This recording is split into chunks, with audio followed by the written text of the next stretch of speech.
Trešdien Latvijas čempionu vienību futbolā RFS pulcējās Rīgas lidostā, kur uzsāka ceļu uz treniņu nometni Turcijā. Lidojums ar pāris stundu pārsēšanos Stambulā bija veiksmīgs un bez jebkādiem piedzīvojumiem. Mazliet pirms 9 vakarā RFS sasniedza viesnīcu Sidē. Šajā viesnīcā komanda apmetās arī pērn.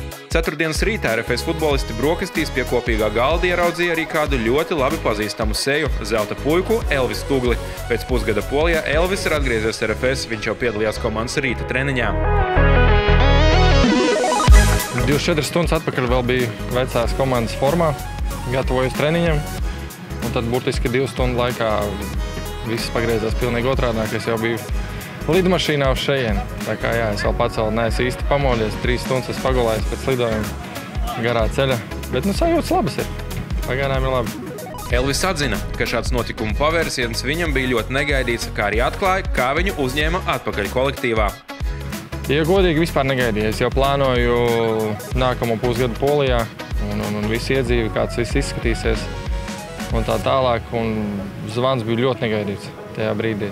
Kā es teicu, viss jau plānoju un pēkšņi no gaisa nokrita zvans un ļoti ātri bija. Vai vēlies?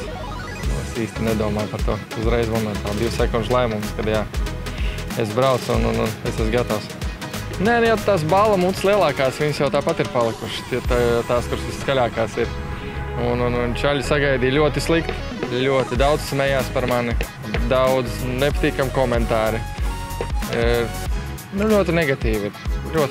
Pirmā diena ir ļoti grūta, man ļoti grūti. Redzēt, kā būs tālāk, tāpēc skatīsimies, vēl varu braukšu atpakaļ. Patīkam atpakaļ uz zālītes ir smaidīgi daudz, jo visu laiku tie komentāri ir. Man jau patīk par sevīm arī pasmieties, tā kā es tos komentārus visu klausos un arī pasmējos līdzi.